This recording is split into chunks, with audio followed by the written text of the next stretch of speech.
ஒரு உண்மையான செய்தி என்னவென்றால், நாம் எல்லோரும் அறிந்த ஒரு செய்திதான். கடந்த ஜூன் 12ஆம் தேதி அகமதாபாத்தில் இருந்து லண்டனுக்கு புறப்பட்ட ஏர் விமானம் ஏறக்குறைய 242 பயணிகளோடு பயணித்த அந்த விமானத்தில் சற்றேறக்குறைய ஒரு நிமிடம் கூட தாண்டவில்லை.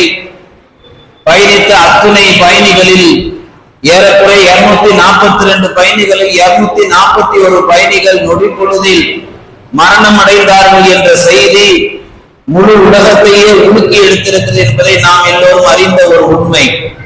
பொதுவாக நாம் பார்க்கக்கூடிய கேட்கக்கூடிய செய்திகள் எல்லாம் உடனே இந்த வேகமான உலகத்தில் நாம் அதை கலைத்து விட்டு அடுத்து என்று போகக்கூடிய மக்களாகத்தான் இருக்கிறோம் ஒழிய, நம்மை சுற்றி நடக்கக்கூடிய துயரங்களின் மூலம் ஒரு முஸ்லிம் என்ன படிப்பினை பெற வேண்டும், விழிப்புணர்வு அடைய வேண்டும் என்ற அடிப்படை சிந்தனை இல்லாமல் இன்றைக்கு நாம் பார்த்து கொண்டிருக்கிறோம்.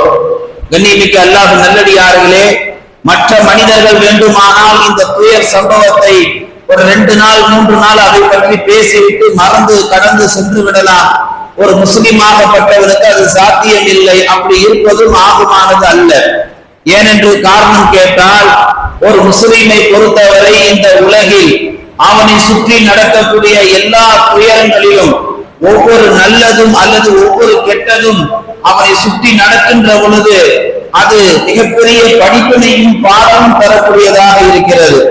அதனால் அந்த முஸ்லிமுக்கு ஈமானிலே உயர்வதற்கும் நல்ல அமல்களை இன்னும் அதிகரித்துக் கொள்வதற்கும், அதே போன்று வாழ்விலே அல்லாஹுவை இன்னும் இறை அச்சத்தோடு பயந்து வாழ்வதற்கும் இந்த துயர் சம்பவங்கள் ஒரு இஸ்லாமிய முஸ்லிமுக்கு ஒரு மிகப்பெரிய விழிப்புணர்வாக இருக்கும் என்பதை நாம் எல்லளவு சந்தேகம் இல்லாமல் இதை நம்மால் பார்க்க முடிகிறது.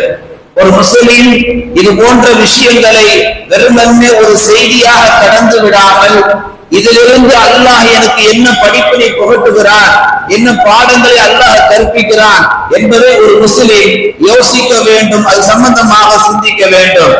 சரி, நாம் இந்த விமானத்தினுடைய துயரத்தின் மூலம் பெற வேண்டிய படிப்பினைகளும் பாடங்களும் என்ன என்று நாம் ஒரு முஸ்லிமுடைய வாழ்க்கையிலே நாம் ஆழமாக சிந்தித்து பார்த்தால் 2 செய்திகள் நமக்கு காண கிடைக்கின்றன.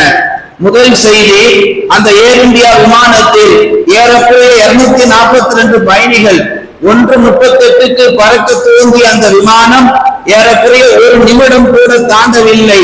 அடுத்து 1:40க்கு 1:39க்கு 242 பயணிகளில் 41